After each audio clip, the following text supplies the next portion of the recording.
자, 12주차 이제 1차시 시간입니다. 자, 제가 이거 중간에 지금 시간이 지금 우리 학교 이게 수업 자료가 뭐랄까요? 조금 애매하더라고요. 그래서 일단 40분에서 45분 차이로 이래 올리는데 지금 행동주의 모듈 요거 설명이 지금 애매해가지고 일단은 여러분들이 11주차 2차시 5월 14일 수업을 들으시고요. 가능하시면 이거 연달아서 같이 들으세요. 그래야지만 아마 이게 뭐랄까 계속 연결될 겁니다.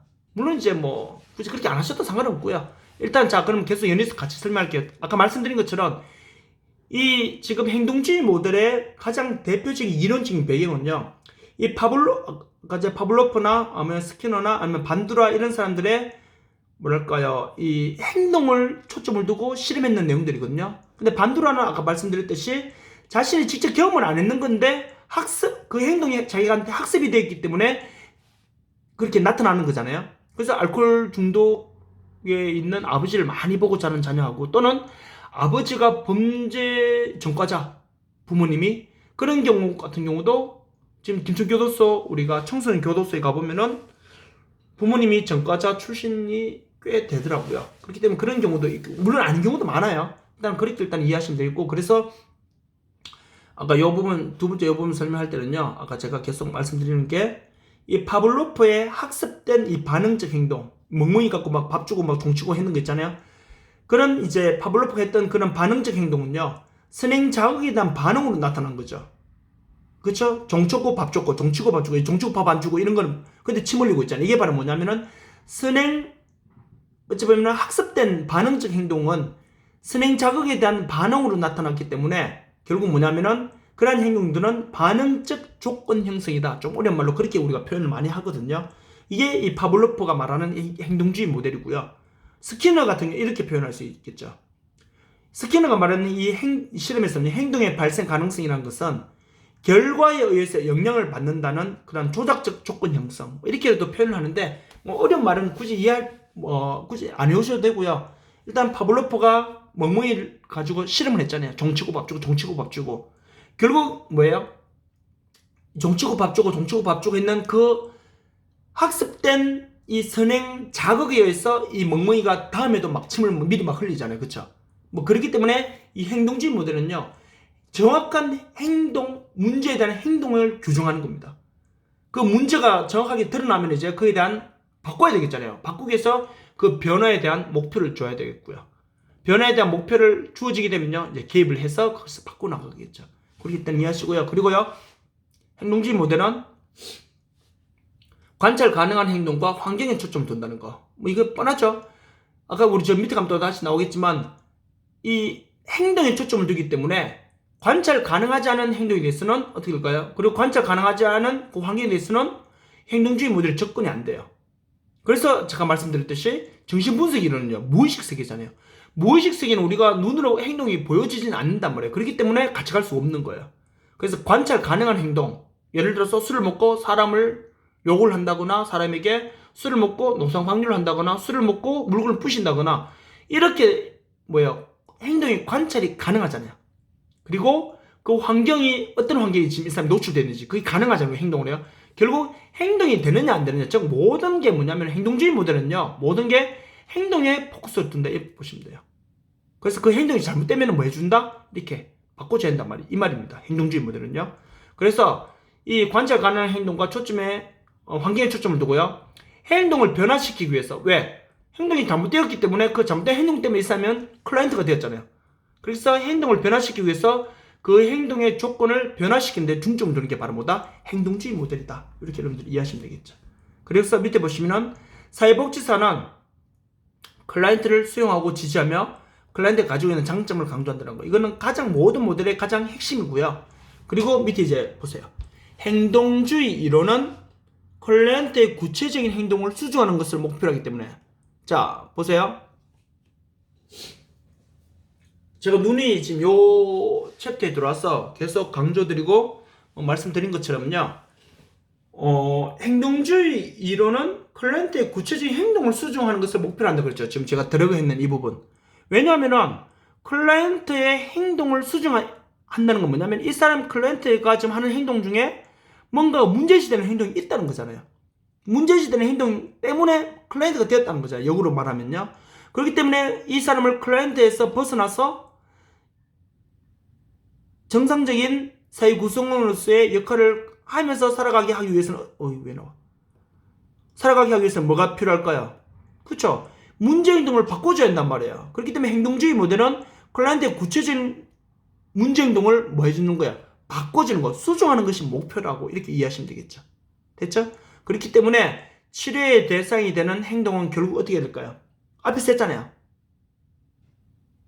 그래서 현재 이 행동주의 모델에서는요, 클라이언트의 행동을 바꿔줘야 되죠. 바꿔줘야 되기 때문에 클라이언트가 가지고 있는 치료의 대상이 되는 그 행동, 문제 행동은 뭐가 가능해야 될까요?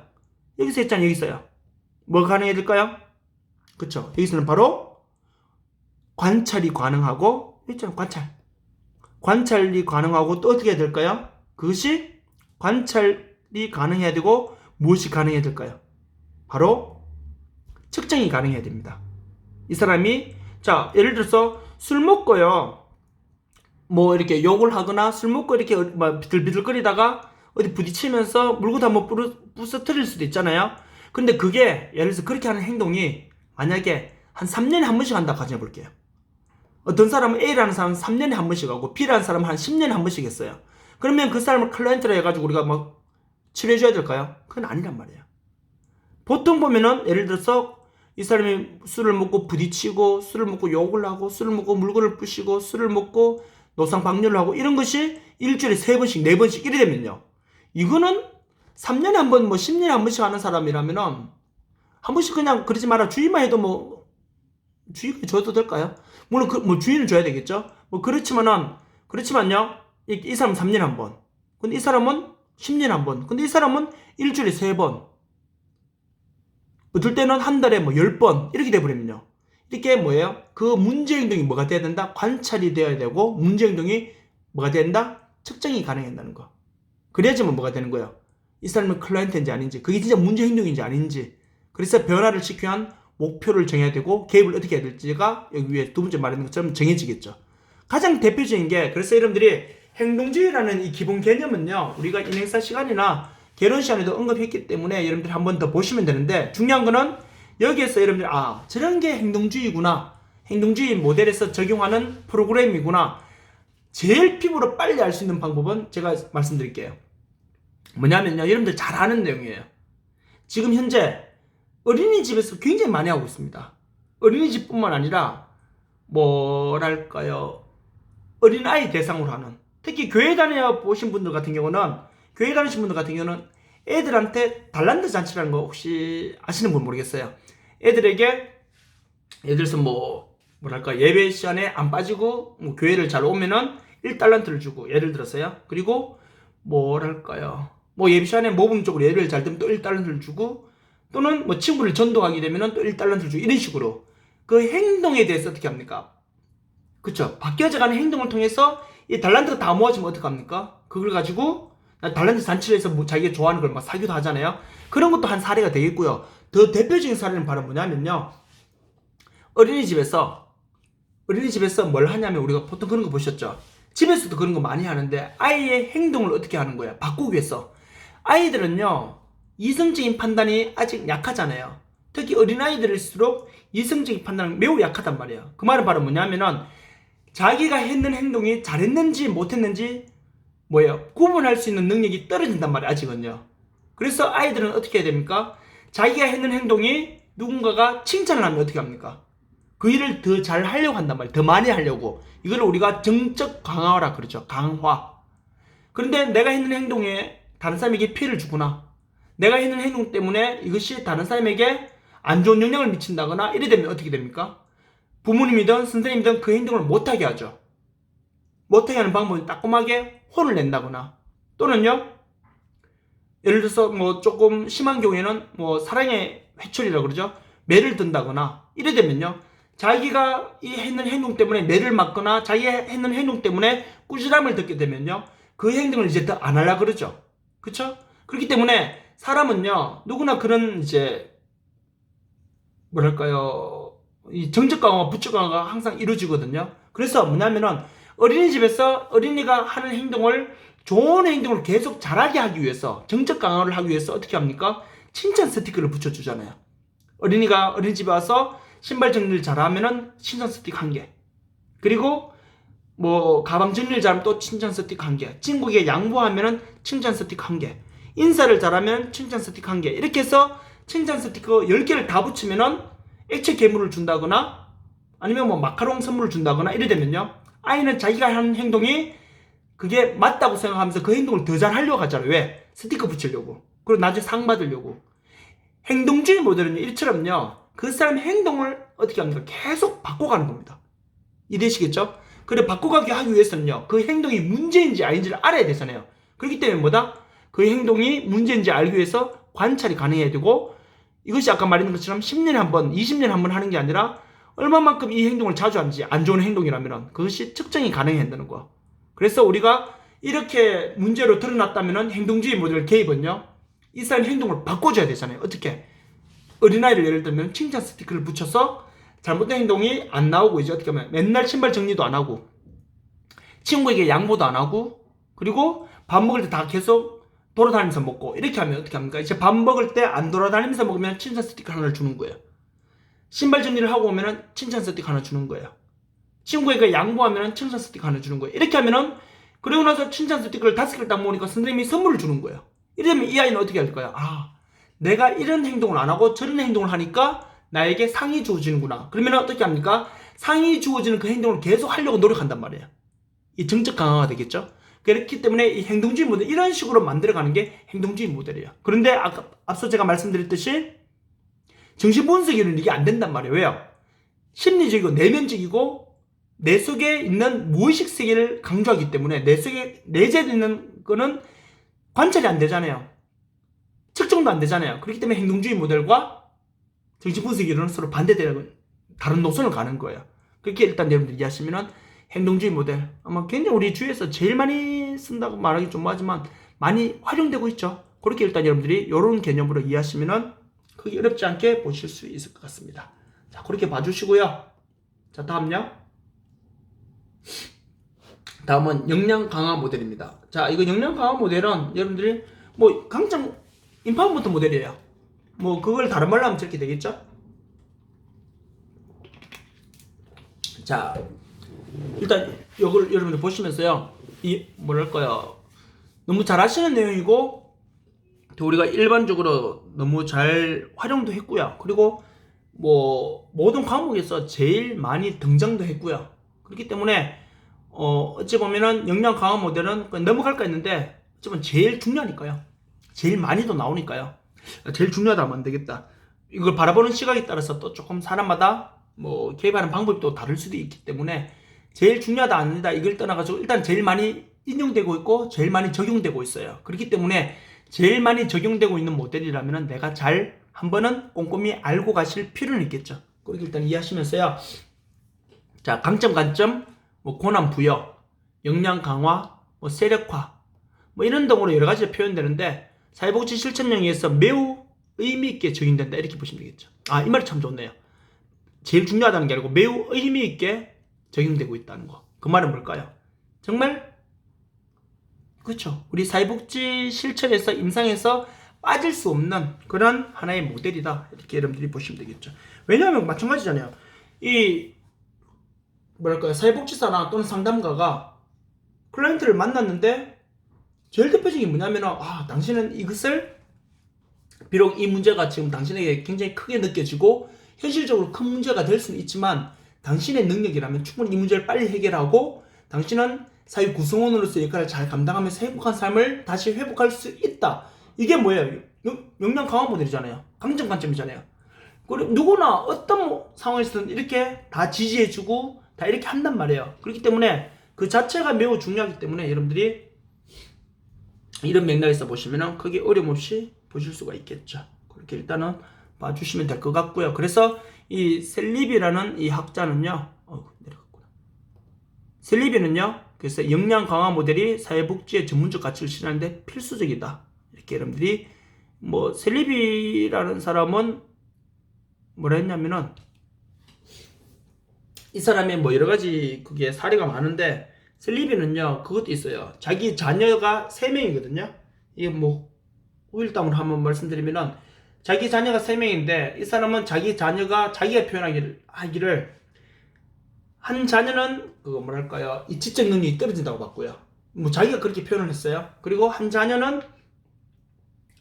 ADHD 성향이 있다. 뭐, 물론 이제, 뭐랄까요, 이 지적 능력이, 주의력이 좀, 이제 ADHD니까 주의력 결핍 장애잖아요. 그렇기 때문에 마지막 이태가 디스오더잖아요. 그렇기 때문에 주의력이 떨어지다고 봤고요. 근데 자기 자녀에 대해서 굉장히 조금 뭐랄까요, 말 그대로 돌직구를 던진 사람이에요. 그런데 이 자녀가 한 명은 의사고 두 명은 국제 변호사거든요. 자, 학습 능력이 떨어지고 집중력이 떨어지는 자녀가 어떻게 의사 선생님이 되고 어떻게 국제 변호사가 되었을까요? 물론 의사가 되었다, 국제 변호사가 되었다, 이 사람들이 뭐 이렇게 되어야지만 훌륭하다, 이렇게 우리가 볼 수 있는 문제는 아니지만, 의사 선생님은 아무나 되고 싶다고 되는 건 아니잖아요. 그렇죠? 국제 변호사도 아무나 되고 싶다고 되는 게 아니기 때문에 쉽게 될 수 있는 부분이 아니잖아요. 그 영역이요. 그렇기 때문에 결과적으로 뭐냐면, 셀리비는 그러면서 마지막에 뭐라 했냐면은, 비록 부족해 보이고 비록 이렇게 많은 오점이 있어 보이는 내 자녀들이었지만, 자신이 애들을 어떻게 양육할 때 항상 칭찬으로 했다 그러죠. 이 사람이 자선이 그렇게 나왔거든요. 항상 칭찬으로 내가 우리 애들을 일관했고, 그리고 내가 만나는 모든 클라이언트의 대상으로 이렇게 강점 관점으로, 칭찬 관점이라고 보시면 되겠죠. 또요, 이렇게 문제로, 이 사람에게 당면에 있는 것을 문제로 보는 게 아니라 그 문제 뒤에 숨어 있는 이 사람의 더 큰 장점을 보면서, 장점이 없더라도 만들어내면 장점이 될 수 있었대요. 그렇게 개입을 하니까 어떻게 됩니까? 그쵸, 그 사람이 자존감이 올라가게 되고, 물고기를 잡아주는 게 아니라 스스로 물고기를 잡는 사람이 될 수 있도록 자꾸 길을 열어주게 되는 그런 이제 상황을 만들었대요. 그렇기 때문에 이 셀리비라는 사람은, 그래서 이 역량 강화 모델, 즉 이 인파워먼트 모델은요, 이 사회복지의 전문적 가치를 실현하는데 굉장히 모든 일반 사람에게 공통적으로 중요하게 적용돼야 될 모델이다라고 이 사람은 언급했던 거예요. 자, 일단 그렇게 이해하시면서요, 보시면은, 그래서 역량 강화 모델은 클라이언트의 문제 자체에 대한 관심보다는, 이거는 크게 오는 내용 아니니까 빨리 읽고 좀 넘어갈게요. 보시면은, 이 역량 강화 모델은 그래서 클라이언트의 문제 자체에 대한 관심보다는 해결점을 발견하고 강점을 강화시키는데 그 주요 초점이 있다는 거. 알코올 중독자라 하더라도 그 알코올 중독이 된 그 사람, 그 상황 자체에 하는 거야. 술을 먹는 그 사람의 그 모습을 보고 문제를 지적하는 것이 아니라, 이 사람은 그 술을 끊게 되면은, 예를 들어서 이 사람은 IQ가 좋아요. IQ 좋다면 좀 너무 그런가요? 예전에 알코올 중독자가 되기 전까지 이 사람은 자기가 했던 직업을 보니까 손재주를 굉장히 요하는 그런 직업이었는데, 손재주가 워낙 좋다 보니까 이 사람 그 일을 잘하는 거예요. 그렇기 때문에 뭐가 되는 거예요? 지금 알코올 중독이라는 그 일을 안 하고, 알코올 중독 때문에 일을 못 하고 있는 그 자체보다는 뭐 한다는 거예요? 이 사람이 그 알코올 중독만 아니면은, 술만 끊으면은 이 사람이 보여줄 수 있는 그 강점이 뭔지, 그게 먼저 초점을 두고 이 사람에 대한 뭐 하는 거예요? 역량을 강화시키는 거예요.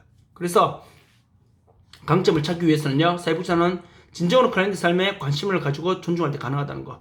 왜냐하면은 이 진짜 강점은요, 그 사람의 이 어찌 보면은 강점은 클라이언트의 어찌 보면은 이제 수용과 개별화를 통해서 이제 클라이언트와 워커 간의 라포가 형성이 되고, 둘의 관계가 신뢰관계가 형성될 때 클라이언트를 통해서 이제 뭐가 되는 거야?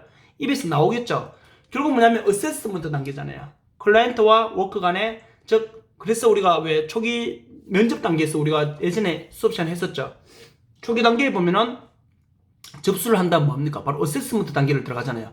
어세스먼트 단계를 간다는 건 뭐냐면, 클라이언트의 문제가 뭔지, 클라이언트의 그러면은 이 사람이 가지고 있는 이 공적 자원은 뭔지, 비공식 자원은 뭔지, 이런 걸 어떻게 합니까? 클라이언트를 통해서 내가 다 받아내야 되잖아요. 그렇기 때문에 이 클라이언트로 하여금 클라이언트를 무시한다거나 클라이언트와 라포가 형성이 안 되거나 이러면요, 사회복지사는요, 클라이언트의 이제 강점을 찾을 수가 없겠죠. 클라이언트가 입 닫아버리거나, 클라이언트가 예를 들어서 뭐 다른 말 해버리거나, 자기 마음을 오픈 안 하면 알 수가 없잖아요. 그래서 사회복지사는 클라이언트의 이 삶에 대해서 그를 다시 제가 들어가 있는 부분 뭐냐면은, 클라이언트와 적절한 라포가 잘 형성될 때 강점을 찾는 것이 사회복지사는 더 유리하다, 이 말입니다, 지금요. 자, 잘 아시는 내용들이고요. 그리고요, 역량 강화 모델은 개인이든 지역 사회든 어느 체계나 이미 잠재적 능력과 가능성 기회를 지니고 있다 보는 거. 결국 이거는요, 우리 앞에서 했던 거 요거 심리사회 모델에서 이 부분 제가 들어가 있는 부분 있죠. 이 부분하고 일맥상통하죠. 그래서 나중에 여러분들이 수업하시다가 보면은 모델마다 비슷비슷한 내용들이 굉장히 같이 중복되어 나오는 경우도 굉장히 많이 있습니다. 그렇게 보시면은 우리가 좀 아까 제가 말씀드렸듯이 행동주의 모델하고 정신분석 이론하고 좀 서로 다른 노선을 달리잖아요. 그 이유는 제가 말씀 다 드렸고요. 그래서 그렇게 모델마다도 나올 때마다 비슷한 모델끼리 이렇게 같이 짝지어주고요. 또 반대 노선을 달리는 모델끼리 이렇게 비교한다면은 나중에 공부하시는데 덜 헷갈리고 훨씬 더 자기 머릿속에 정리도 잘 될 거야. 그래서 예를 들어서 우리가 지금까지는 예를 들어서요, 행동주의 모델 이래 했으면요, 행동주의 모델은 이때까지 공부했단 말이에요. 근데 행동주의 모델은 이런 특징이 있기 때문에 정신분석 모델은 무의식세계를 강조하니까 정신분석 이론과는 좀 다른 노선을 가는구나. 이렇게 하면요, 공부에 대해서 조금 더 한 단계 나가는 공부가 되겠죠. 나중에 석사를 공부하시면요, 대부분 이런 식으로 공부합니다. 비교 연구하면서요. 그리고 박사과정 들어오시면은 그걸 통해서 이론을 이제 끄집어내는 거죠. 그래서 나중에 공부를 하면 할수록 그래서 욕심이 생기고 좀 그런 게 생기기 때문에 사람들이 공부를 계속 하겠죠. 일단 이해하시고요. 자, 그리고요, 아까 계속 이제 이어서 역량 강화 모델 계속 이어서 보시면요, 요 모델은 아까 전에 심리사회 모델에서 모든 사람은 선하고 모든 사람은 그것을 해결할 수 있는 능력이 있다 보는 게 역량 강화 모델과 여기 심리사회 모델이 가지고 있는 제가 들어가 있는 부분, 좀 비슷한 부분을 이제 같이 적용한다, 이렇게 보시면 되겠죠. 자, 그 다음요, 이제 역량 강화 모델은 그렇죠. 제가 이건 말씀드렸고요. 자, 그래서 이제 밑에 볼게요. 자, 여기에서는 참 이거 하기 전에요, 요거 잠깐 다시, 역량 강화 모델은 개인이든 지역사회든 어느 체계나 이미 잠재적 능력과 가능성, 기회를 지니고 있다고 본다 해서 심리사회 모델하고 좀 비슷하다 했잖아요. 여기서 우리 하나 좀 짚고 넘어가야 될 건 바로 뭐냐면은, 만약 여기 체계라 했잖아요. 자, 만약 어떤 체계가 자기 기능을 제대로 유지하지 못하고 있다면요, 그거는 그 체계만의 문제라기보다는 이러한 기능을 하는 거야? 가능하도록 도와야 할 사회 구조나 또는 다른 자원의 부족 현상으로 보는 거예요. 그래서 따라서 이 환경 속에 내재된 가능성과 기회, 그 자원을 찾아서 클라이언트가 접근할 수 있도록 그래서 도와줘야 된다는 거예요. 다시 정리해드리면 그게 바로 뭐냐면요, 체계에 있는데 이미 잠재적인 게 모든 게 있다 그랬잖아요. 근데 문제가 발생했으니까 체계나 누구든 문제가 발생했기 때문에 그것이 그 사람에게 문제가 드러나서 클라이언트가 됐다 보는 거잖아요. 근데 그 체계 자체 혼자만의 문제라고 보는 건 아니라는 거예요. 서로 이건 또 우리가 뭐랑 같이 연관지어 볼 수 있는 거예요. 그래서 이것은 환경 속의 인간을 강조한다 했잖아요. 우리 아까 했던 거 상황 속의 인간을 강조하는 거랑, 그래서 심리사회 모델은 계속 일맥상통한다는 거, 누구랑? 역량 강화 모델, 즉 인파워먼트 모델하고요. 그렇기 때문에 계속 그냥 비슷한 내용이니까 참고로 계속 그냥 말씀드린 거고요. 그리고 이제 여기서 문제가 아닌 결함, 문제가 아닌 강점에 대한 강조, 계속 같은 말이고요. 이거는요, 전문가 중심의 실천 아닌 결국 이건 뭡니까? 클라이언트의 참여와 협력적 동반자 관계를 중시해야된다는 거. 전문가 중심의 실천은요, 우리가 대표적으로 이건 어느 쪽에서 많이 이루어지냐면요, 이 병원에서 의료 분야 있죠.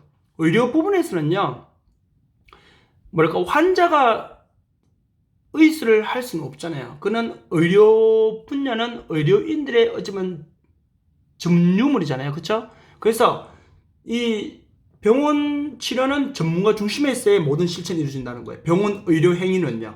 근데 요즘 이것도 많이 바뀌었죠. 병원 치료는 의사 선생님이 하지만 낫고자 하는 의지와 그에 대해서 병에 대해서 적극적으로 자기가 낫기 위해서 의사 선생님이 하자는 대로 의료 진행 방법에 대해서 자기가 적극적으로 그에 대해서 동조를 하고 그에 따라야지만 또 병이 빨리 낫잖아요. 그래서 요즘 의료 분야에서도 뭐냐면은, 옛날에 의료 분야에서는 병원이 시키는 대로만 하라 그랬잖아요. 근데 요즘에는 그 말은 틀린 말은 아니지만 병원에서 의사 선생님과 환자가 함께 한다는 거예요. 같이 병을 낫게 한다는 이런 요즘 뉘앙스로 많이 흐르고 있잖아요. 그것처럼 병원도 그렇게 되는데, 일반 사회복지 현장에서도요, 전문가 옛날처럼 우리가 흔히 말하는 옛날 상팔년도처럼 90년대 초반처럼 전문가가 이렇게 클라이언트한테 이렇게 저렇게 무조건 매뉴얼대로 해라, 이게 아니라 전문가 중심에서 모든 것이 이루어지는 게 아니라 클라이언트의 참여를 통해서 클라이언트를 참여시킨다는 건요. 클라이언트와 신뢰관계를 쌓고 클라이언트와 정상적인 라포관계를 즉 함께하는 동반자 관계 속에서 그 문제가 해결될 수 있다고 보는 거예요. 그래서 클라이언트의 권익을 위한 전문가의 옹호 활동이 굉장히 여기서는 이제 또 사회복지사는 옹호자 역할이 되겠죠. 그리고요. 클라이언트의 변화 과정에서 모든 국민의 동반자로서 참여가 가능한다는 게 운영되는 거. 자, 이건 지금 지금 제가 들어있는 이 부분이 또 지금 들어있는 이 부분의 내용과 거의 똑같은 말이죠. 그렇게 일단 여러분들이 보시면은 이 역량 강화 모델, 인파워먼트 모델은 여러분들이 이런 맥락에서 보시면은 크게 어려움 없이 이해하시면서 가실 수 있을 것 같습니다. 자, 이렇게 일단 잘 이해하시고요. 자, 그 다음 생태체계 모델입니다. 자, 생태체계 모델은요, 여러분들이 이것도 쉽게 우리가 보실 수 있는 내용인데, 왜냐하면 이미 많이 들었던 내용들이죠. 자, 생태체계 모델은요, 생태체계 실천 모델은, 자, 한마디로 말해서요, 체계 내에서, 한 체계 내에서 상호 연결을 강조하는 거예요. 그래서 클라이언트의 복합적인 문제와 욕구의 해결을 위해서 종합적인 사정과 개입을 강조하는 것이 바로 뭐다? 생태체계 실천 모델입니다. 아시겠죠? 그렇게 일단 여러분들이 일단 이해하시면서요. 자, 생태체계는요, 한마디로 말해서, 그래서 여러분들이, 우리가 이런 표현을 많이 쓰잖아요. 체계 내에서 다 서로 체계는 다 뭐 되어 있다는 거예요. 다 연결되어 있다고 보는 거예요. 그래서 우리가 우리 몸을 비유로 많이 쓰잖아요. 우리 몸은 어떻게 이루어져 있죠? 얼굴, 크게는 얼굴, 가슴, 그리고 머리, 가슴, 팔다리, 이렇게 이루어져 있고, 얼굴은 또요, 눈, 코, 입, 귀, 이마, 볼, 이렇게 다 또 이루어져 있고요. 그런데 우리 몸이 이렇게 정상적으로 건강하게 잘 살아가기 위해서 우리 몸에 있는 모든 체계가 잘 서로 조화를 이루어야 되겠죠. 근데 만약에 여러분들이 새끼손톱 밑에 가시가 하나 콕 박혔다고 생각해 보세요. 누를 때마다 너무 아파요. 가만히 있어도 쓰라리고 아파요. 이렇게 되면은 내가 일상생활이 안 된단 말이에요. 내 몸에서 차지하는 비율은 굉장히 작죠. 새끼손톱 밑에 부분이면요. 그런데 그 부분이 뭐가 되는 거예요? 아프면 내가 일상생활이 안 되는 것처럼, 그게 바로 뭐냐면은 체계는 상호 연결을 다 되어 있기 때문에, 상호 연결이 되어 있기 때문에 이런 상호 연결은 서로 뭐 한다는 거예요? 서로 주고받는다는 거죠. 체계가 연결되어 있다고요. 그런데 그게 한쪽이, 그러니까 다시 말하면 시계 톱니바퀴가 한쪽이 살짝 빠지면은 전체 시계가 안 돌아가잖아요. 톱니바퀴 살짝 조그마한 하나 빠졌다고 해가지고. 그래서 그런 맥락으로 다 서로 뭐가 되어 있다고 보는 거예요. 서로 체계 내에서 상호 연결을 굉장히 중요시합니다. 그래서 우리 몸을 비율해서 이거는 이제 사례를 많이 들죠. 그래서 우리 몸이 건강하게 매일매일을 살아가기 위해서는요, 우리 몸에 있는 모든 신체가 다 건강하게 잘 유지되어야 된다는 거. 어느 한 부분이라도 만약에 병이 들거나 어느 한 부분이 다치게 되면요, 정상적인 신체 활동이 안 되는 것처럼요, 생태체계 실천 모델은 그래서 상호 연결을 굉장히 강조한다는 거. 왜? 서로 상호 보완 관계이기 때문에, 모든 체계들은요. 아시겠죠? 그래서 내용 보시면은 생태체계적 모델은 클라이언트의 개인의 문제에 중점을 두고 이에 대한 개입 전문성을 키워왔던, 지금 이렇게 옛날에 이렇게 해왔단 말이에요. 전통적인 사회 사업 실천의 개인을 둘러싼 환경 속에서의 다양한 관계망과 상호작용, 사회적 변화 등에 대한 관심을 더함으로써 사회 사업의 통합적인 접근을 가능하게 되었다는 거. 그래서 옛날에는 이렇게 개인에 대해서 이렇게만 봤는데, 지금은요, 통합적인 입장에서 이제 보게 되었다는 거. 이 개념을 보시면서, 자, 보세요. 체계적 관점의 기본 전제는 인간을 포함한 모든 것을 보는 거예요. 하나의 체계를 볼 수 있다는 겁니다. 그래서 그 사회를 볼 때 인간도 뭘로 보는 거예요? 인간이 핵심 주인으로 보는 게 아니라 인간도 그 사회에 소속된 하나의 체계를 보는 거예요. 아시겠죠? 그래서 각 체계는 여러 하위 체계로 구성되는데, 하나의 체계를 구성하는 하위 체계들은 서로 뭐가 되어 있다? 관련되어 있는 것이 서로 의존적인 상호 보완 관계라고요. 그래서 우리 지금 그렇잖아요. 사람이, 이 사회는 뭘로 이루어져 있어요? 예를 들어서 자연도 산과 들과 강과 이렇게 다 이루어져 있잖아요. 근데요, 강물이 오염되면 모든 어떻게 돼요? 동식물이 살아갈 수가 없죠. 산이 없어버리면요, 나무가 다 없어져 버리면은 지구의 온도가 많이 올라가 버리겠죠. 지금 아마존 쪽에 엄청난 이게 벌목으로 인해서 지구 온도가 얼마나 올라갔어요. 그렇죠? 물론 이제 환경 오염으로도 많이 올라갔지만, 자, 그렇기 때문에 모든 거는 서로 각각 모든 체계는, 신체를 보면 제일 이해하기 쉬울 거예요. 신체를 보시게 되면은 말있는 것처럼 얼굴도 신체 전체로 봤을 때는 하위체계예요. 손가락도 신체 전체에서는 하위체계입니다. 이런 모든 하위체계가 모여서 전체를 이루고 있단 말이에요, 지금요.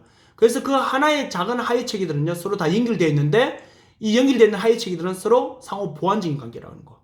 이게 생태체계 실천의 모델입니다. 그렇기 때문에 우리 사회가 건강하게 이루어져 가기 위해서는요, 그렇죠. 그래서 우리가 사회적인 약자들에게, 예를 들어서 이렇게 생각해 보세요. 할아버지 할머니하고 살아가고 있는 조선가정 자녀들. 조선가정 자녀들이 예를 들어서 잘 사나 못 사나? 남은 지금 행복하다면 그만이다라고 생각하는 건 굉장히 잘못된 생각이란 말이에요. 왜냐하면은 조선가정 자녀가 예를 들었어요. 가정이 와해되면요. 조선가정 자녀들이 그래도 열심히 사는 사람들이 대부분이지만 가끔씩 하긴 뭐 범죄는 일반 가정에서 더 많이 일어나니까요. 근데 예를 들어서 삶의 어려움을 위해서 예를 들어서 결손 가정에서 범죄를 일으키게 되면요. 그 범죄가 사회적으로 큰 무리를 또 일으킬 수도 있잖아요. 물론 사회적으로 이 무리를 일으키는 큰 사건들 보면 일반 가정에서 일어나는 경우가 더 많긴 했었어요. 우리 교도소에 가보면은 장애인보다는 비장애인이 대부분이잖아요. 그것처럼. 근데 우리는 장애인들을 어떻게 합니까? 더 문제를 보잖아요, 지금. 이게 굉장히 아이러니한 문제죠. 그쵸? 그래서 지금 이 체계도 마찬가지예요. 그래서 우리 신체도 서로 다 상호 의존 관계에 있는 겁니다. 상호 의존 관계에서 이렇게 이루어져 있는 거예요. 그래서 우리 생태 체계 실천 모델에서는요, 이 사회가 건강하게 살아가기 위해서는 이 사회의 모든 톱니바퀴가 정상적으로 잘 들어가기 위해서는 사회의 문제로 드러난 사건들, 그래서 그 사건 속에 있는 클라이언트들을 빨리 해줘야 한다는 거예요. 케어해주고 회복시켜줘야 될 이유가 바로 있다는 거죠. 왜? 모두가 톱니바퀴가 정상적으로 돌아가게 하기 위해서. 생태체계 실천 모델은 바로 그런 식으로 모두가 다 연결되어 있고 모두가 다 상호 의존적이기 때문에 모두가 다 해야 한다는 거예요. 문제를 빨리 통합적으로 해결해야 한다고 보는 게 생태체계 실천 모델이에요. 그래서 이 특성 및 의의를 보시면요, 체계적 관점에서는 개인을 다른 체계의 한 부분으로 포함하는 동시에 다른 체계를 통합하여 이해하는 것이 중요하다 말씀드렸잖아요. 체계적 관점에서는요, 아까 말씀드렸듯이 내 얼굴 중에서 코도 내 신체 전체에서는 하위체계고, 내 귀도 전체에서는 하위체계고, 내 발가락도 전체에서 하위체계잖아요. 그런데 이런 것들이 뭐갑니까? 다 체계로 이루어진 하위체계들이 다 합쳐져서 큰 체계를 이루는 것처럼요. 결국 그래서 따로따로가 아니라는 말이잖아요, 지금요. 이 말은요. 그래서 결국 뭐냐면은, 그렇기 때문에 실천 과정에서 어느 한 개인의 클라이언트의 심리적인 요소나 또는 사회적인 요소를 분리하지 않고 함께 우리가 복합적으로 봐야 한다는 걸 바로 그렇게 우리가 이해하신다면 되겠죠. 그리고요, 각각의 체계는 매우 복잡하고 다양한 방식으로 상호작용을 하는데, 체계적 관점은 개인과 가족, 지역사회와 상호작용을 어떻게 이해할 것인지를 알려준다는 거. 그래서 누구 하나의, 예를 들어서 누구 하나의 문제가 해결되었다고 해서 그 문제가 다 해결되는 건 아니거든요. 예를 들어서 아까 전에 제가 몇 번 계속 강조드리지만, 다문화 가정이 사실은 우리 사회에 그렇게 많은 비율을 아직 차지하는 건 아니에요. 그 중에서도요, 다문화 가정 중에서도 지금 제가 이제 보면은, 예전에는 다문화 가정이 우리에게 크게 많이 발생하지 않았는데, 제가 수업 시간에 말씀드렸구나. 제가 지금 안 그래도 지금 우리 연구실장님하고 지금 그 아티클 논문이 좀 품질평가 준비하면서 이게 이제 학술지 논문 쓰는 게, 논문을 그래도 너무 자주, 학교에 계시는 교수님들은 논문을 자주 쓰시잖아요. 연구 실적도 해야 되기 때문에. 근데 우리는 이런 말 좀 너무 노골적인가요? 돈 되는 논문만 쓴단 말이야. 이게 또 직업이다 보니까 이제 대구시 공모사 하면 대구시나 보건복지부나 여성가족부에서 이렇게 이쪽 분야 연구가 필요하다면 우리가 그거를 계획서를 내고 통과하면 받아와서 논문 써주고 우리는 그 연구비를 받는단 말이에요. 그런데 제가 한 번쯤 재미있는 주제를 또 써놔야지 우리 실적이 되기 때문에, 제가 연구실장님 지금 그래서 자료 모으고 있는데 말씀드렸었잖아요. 우리나라 백인 다문화 가정, 예를 들어서 샘 해밍턴처럼 걔가 벤틀리하고 얘들 있잖아요. 얘들 같은 경우는 뭐가 돼요? 백인 가정, 다문화 가정 애들은 예능에 나오는데 유색인종 다문화 가정 애들은 다큐에 나온단 말이에요. 그쵸? 예를 들어서 인간극장에 나온다거나 뭐 동행 뭐 이런 데 많이 나온단 말이에요. 그렇기 때문에 이것도 어찌 보면 우리가 인종차별이 되겠죠. 자, 있으면 다시 볼게요. 다문화 가정은 그래서 저희가 지금 알아보는데 현재 다문화 가정 전체로 보면요. 우리나라에서 현재 4명이 결혼하면 1명이 지금 다문화 가정이래요. 25%나 차지합니다. 옛날에는요. 그러니까 지금 우리나라 한 20년 전, 15년, 그러니까 여러분이 태어날 때쯤이면은요. 여러분들 아버지 결혼할 때쯤, 그때만 하더라도 우리나라 다문화 가정 비율이 10%도 안 되었었어요. 그 말은 즉, 그러니까 1990년대 후반, 그때만 하더라도 우리나라 다문화 가정 비율이 10%도 안 됐는데, 그러니까 결혼 비율이요. 지금 25%까지 올라와 있대요. 엄청나죠, 지금요? 자, 그렇기 때문에, 자, 다문화 가정이 지금 현재 우리나라에서 행복하게 건강하게 살아 가정이 많아요.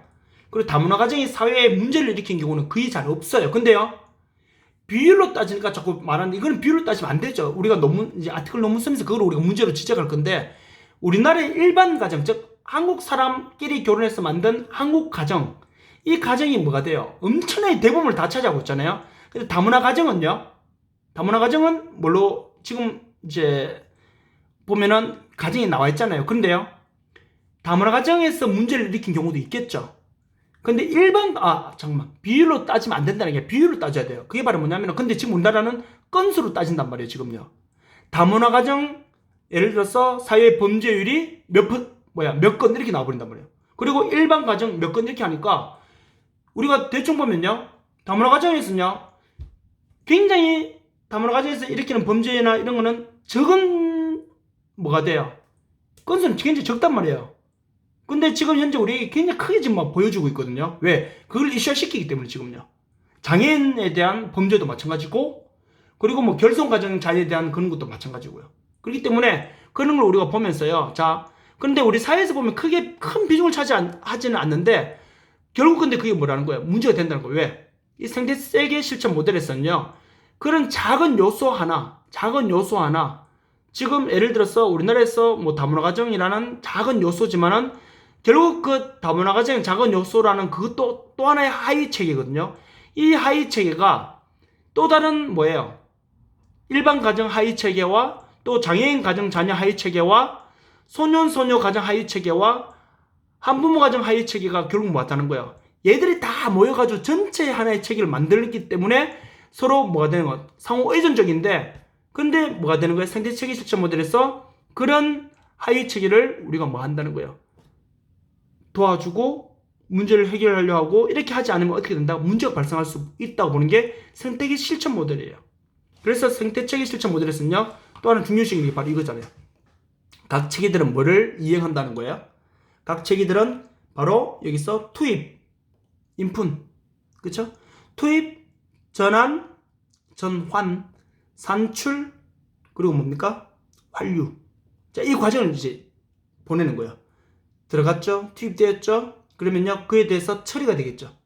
투입됐으니까. 그러면요, 그에 대해서 이제 산출이 나오겠죠. 그리고 나서는 어떻게 합니까? 거기에 대해서 다시 흔히 말하는 환류 피드백. 그렇게 이제 이 과정을 통해서 계속 생태세계 실천 모델은 이 체계들은요, 이걸 계속 반복합니다. 그래서 계속 이제 이어지는 거죠. 그래서 이러한 체계 간에 기능하는 과정을 이해함으로써 사례화를 통해, 또는 이제 우리가 사이버 실천을 통해서 개인과 개인을 둘러싸고 있는 환경이 서로 상호작용하고 있다는데 초점을 둘 수 있다는 게 생태체계 실천 모델입니다. 이해되시겠죠? 그래서 이 생태체계 실천 모델은요, 여러분들이 여기서 하나 딱 기억하시면 돼요. 이제 물론 사회복지를 계속 공부하시는 분들은 이미 인행사 시간에 정리가 다 되셨겠지만요, 또 사람 또 잘 까먹을 수도 있고, 그리고 탑과 학생이 지금 몇 명 있잖아요, 그쵸? 스페인하고 일본어하고 그리고 경영학과도 있었고, 그리고 이제 누구죠, 저기 미대, 그쵸? 미대 이제 온 학생도 있으니까 그 학생들은 생태체계 실천 모델이라 그러면요, 말 그대로 신체로 비유하면 돼요. 우리 사회를 우리 신체 몸으로 비유하면 돼요. 우리 몸의 어느 한 부분도 문제가 발생하면 몸이 정상적으로 살아갈 수가 없잖아요. 건강히 살아갈 수가 없잖아요. 그것처럼 사회 전체가, 이 전체라는 거는 환경도 포함될 수 있고요. 그리고요, 개인의 건강, 또 가족, 여러 가족 유형들, 이 모두가 다 인간답게 이 사회에서 다 잘 살아야지만 뭐가 된다는 거예요. 그 사회가 건강하게 될 수 있다는 거예요. 그래서 이 모든 것들이 바로 뭐다? 다 하위체계들이고 이것들은 다 서로 상호 의존적이라는 거. 이게 생태 체계 실천 모델이다. 이렇게 여러분들이 이해하시면 됩니다. 자, 일단 이렇게 이해하시고요. 자, 이제 인지행동 실천 모델인데 인지행동 실천 모델까지 하게 되면요. 위기개입 모델하고 하면은 이 개별 개입 모델은 이제 끝이 나요. 자, 그래서 다음 시간에는 지금 시간이 다 되었죠? 여기 다음에는 여기 있는 인지행동 실천 모델에 대해서 12주차 2차 시간에 제가 인지행동 실천 모델에 대해서 하도록 하겠습니다. 자, 수고하셨고요. 코로나 조심하시고 항상 건강하시기 바랍니다. 자, 12주차 2차 시간에 뵙도록 하겠습니다.